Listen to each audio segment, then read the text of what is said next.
Welcome to Naked Spirituality, a video blog series of sacred attention therapy and the Center for Human Awakening.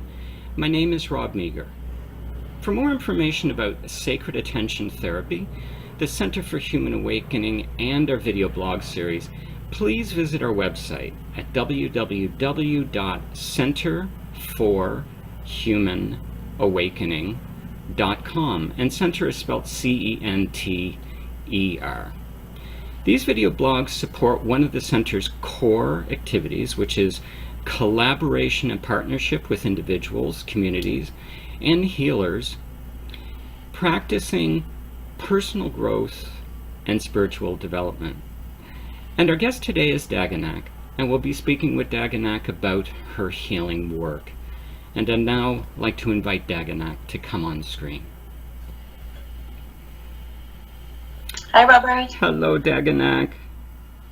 Hello. Namaste. Namaste. It's nice to be with you.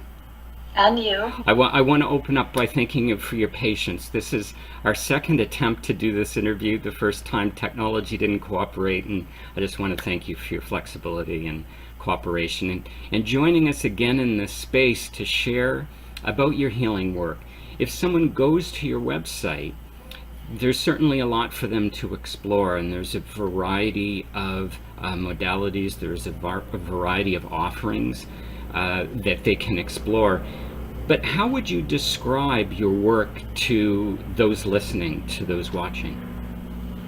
Right. So probably what they would find on the website would be a taste of various tools that they can use. But the way I work is more inwardly, meaning I'm going to have to sort of take it back to oneness, right? We're all one. And so everything that we do and are will affect the whole. And my journey has been about discovering this within myself and going on a very intense inward journey with my dreams and through meditation, through visual exercises, all of that. And because, you know, the kingdom of heaven is within, right? And so I encourage people to really go within, and not just in meditation, but also study your dreams. Study everything that's living within you, because that is the essence of what you are. And I think any kind of outer tools are just aids, but that's sort of secondary. So my work is more focused on helping people to find out, when they have a dream, for instance, what does it mean? What are these colors? What are these frequencies? And help them to more unveil themselves for themselves. Because I think that healing has to be about becoming whole first, and then you're able to really, truly be able to help others. You'll function without the tools. You'll function as a catalyst, as a healing agent within the body of humanity that we are, because we're one with the morphic field, or however you want to describe it. So that's kind of a nutshell description. And I describe a lot more about my journey and the way people can recognize their own in the book I've written, and that they can find on the website. I might come back to the book as well as to the dream work. You describe, or it is described that you do the following things, or you are these things on the website, and I'm quoting here: a spiritual teacher, author, certified astrologer, esoteric psychotherapist. Yes. Now, what I wanted to ask first is, what is an esoteric psychotherapist? Okay, good question. We had no books. Okay, we had a psychotherapist, a certified one, who trained me and the rest of the group in energetic healing. So we could sit, for instance, in the group for hours without talking, and just feeling the energies, working through it.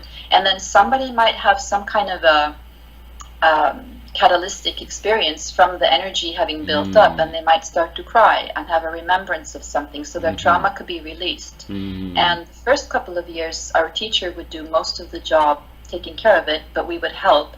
And the second, or the third and fourth years, we would then be the psychotherapists ourselves and help each other.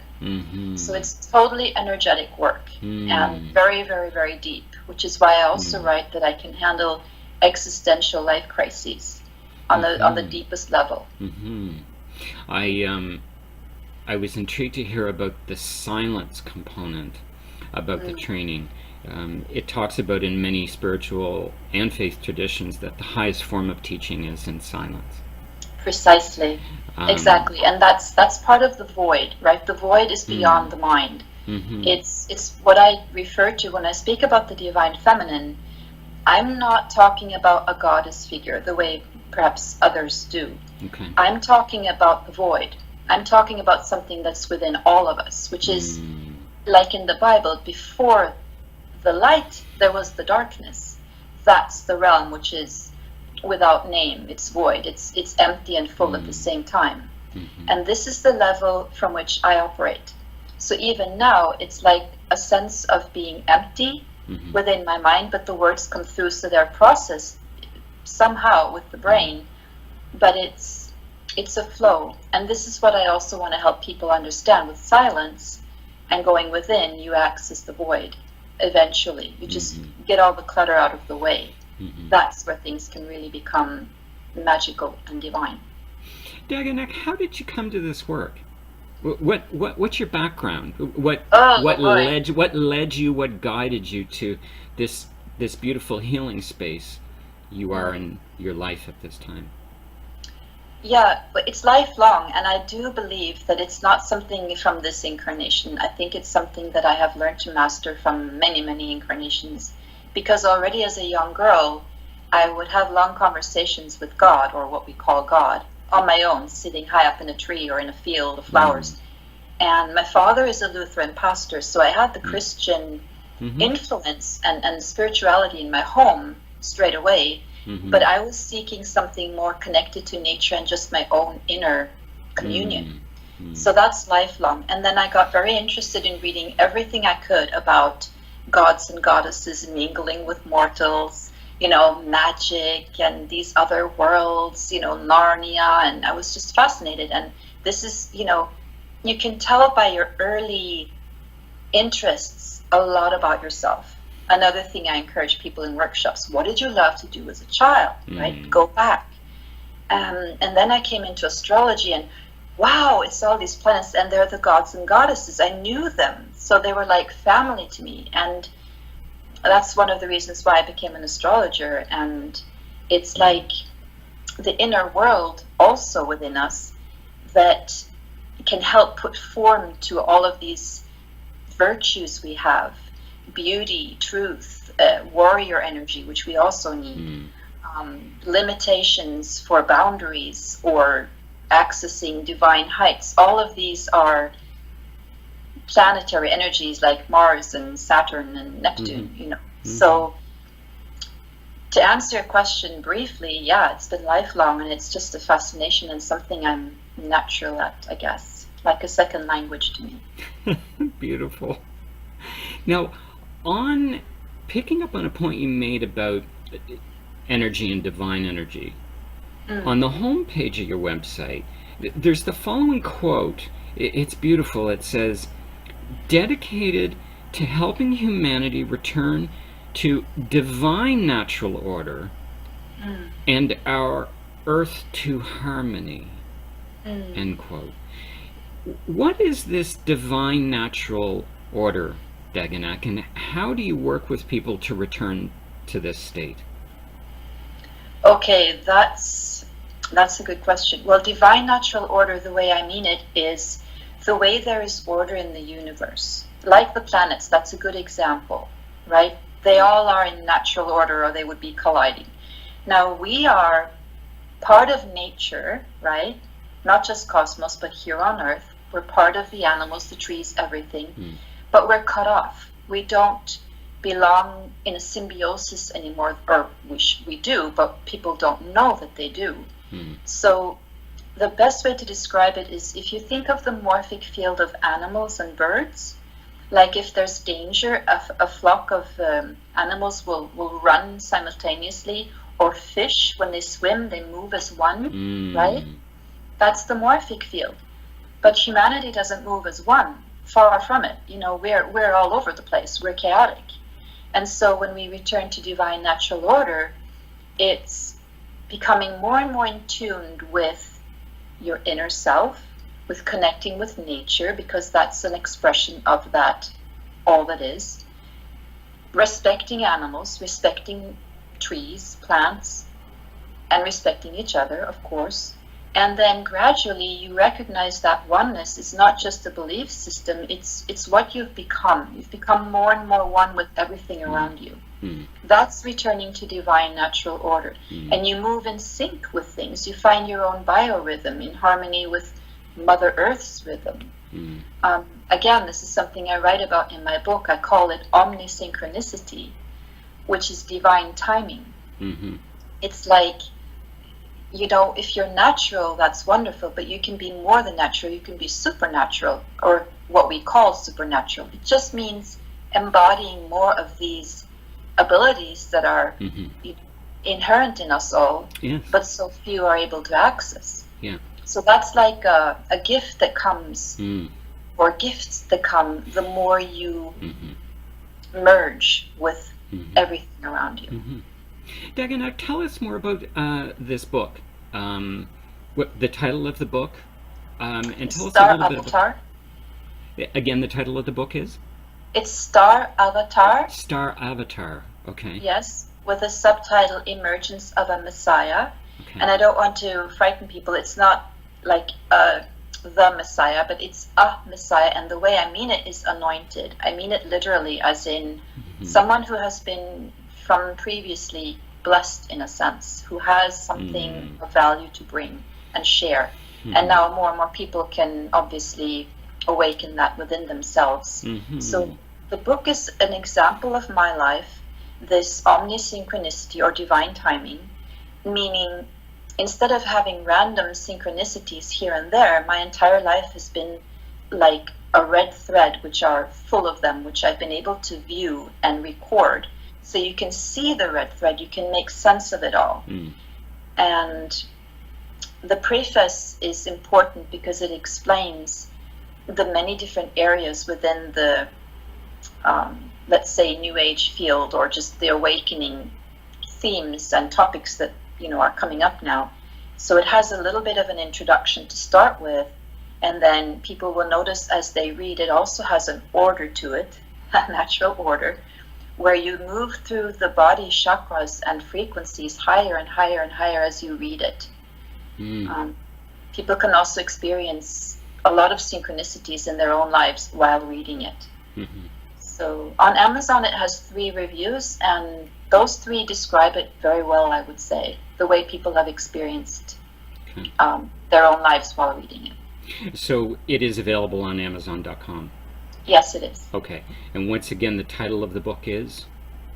Star Avatar, Star Avatar. Emergence of a Messiah. I'll make sure that that information, the title of the book and where it's available, is scrolling in the credits at the end. Okay. You made mention of, you referenced work with the divine feminine.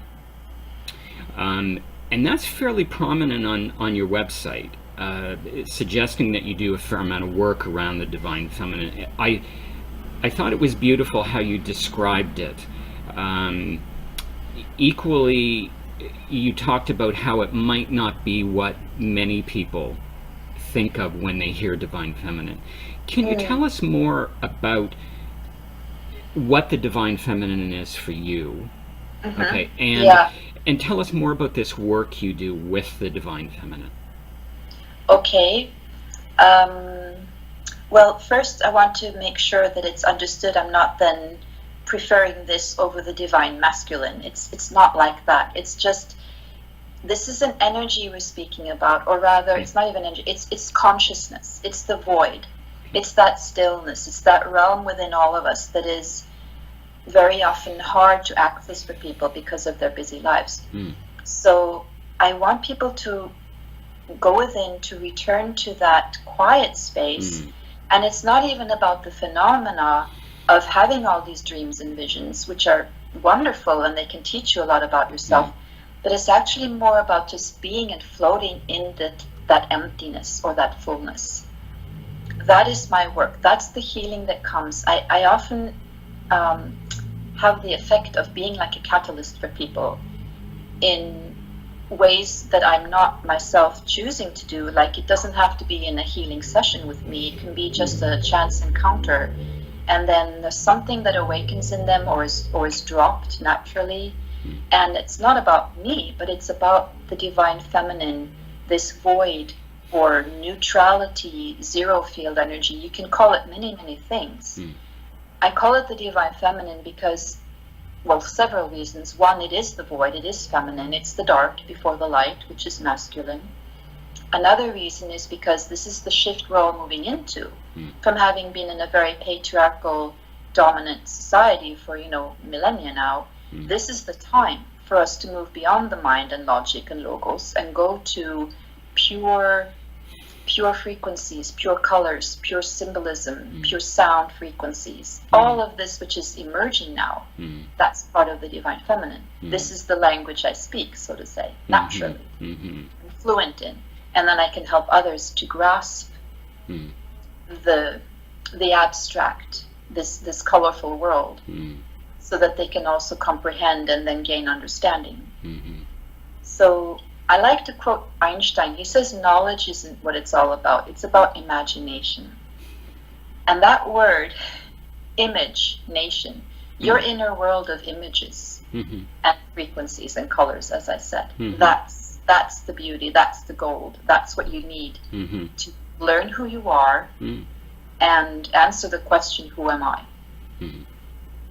And of course, you're continuously becoming, right? Because you're continuously really identifying yourself. So it's never ending. I'm in part intuiting that Einstein had an influence on your life. You mentioned it here as a quote, and there's a couple of quotes on your website from Einstein. Was there some significant influence that Albert Einstein had on your life? No, not really. Just he's one of many geniuses that I have a great respect for and admire. He's one of my heroes. Okay. It's Einstein, yes. Okay. So I do have a lot of his quotes. I love that he was not seen as spiritual. He was a scientist, but he had so much spiritual understanding. Yes. And when you boil it all down, it's all the same.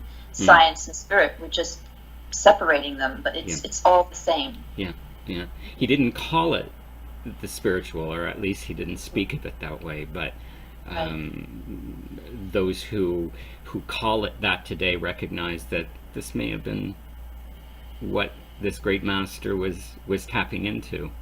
Yes, exactly. Daganac'h, what can people expect when they would come to see you, when they would come to work with you? Well, they would have to be ready to be transformed. No, seriously, there's something that takes place beyond my, education and skills. It's not about that. Those are aids, as I say. But something very profound can take place, and it might not even be the next day, but it will be a gradual, usually soft, letting go of things and just coming more into balance.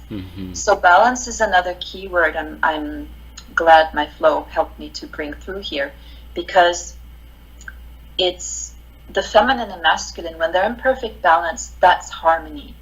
So part of what I say with the divine natural order is not to, now prefer the feminine because we're moving into this age. No, we need to have the masculine always like a yin and yang balance, like sun and moon and light and dark, always beautifully dancing together in harmony.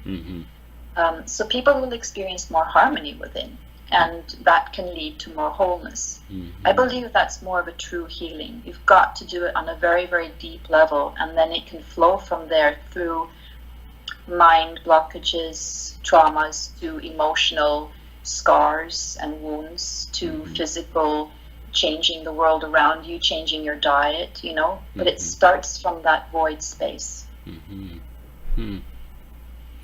If people wanted or needed to get in touch with you, Daganac'h, how would they do so? By email? Is there a website? What about social media? Well, all of the above is fine. I have my email address on my website, so that's good. They can also contact me on Facebook. That's fine. All right. Through a personal account or a Facebook page? I have both. There's a Facebook profile page, and there's a Daganac'h page, and there's also the Ascended Avalon Facebook page. Okay. I'm just making a note here. Ascended Avalon Facebook page also. Yes. Okay. Okay. Daganac'h, it was a pleasure to be with you, to meet with you in this space. We'll make sure the contact information is scrolling at the end, as well as we'll make mention of the book, as well as that it's available on Amazon. So thank you very much for joining us. Thank you so much, Robert. Time just flew by. It did indeed. I enjoyed speaking with you. Thank you. Namaste. Namaste. Bye-bye. Bye.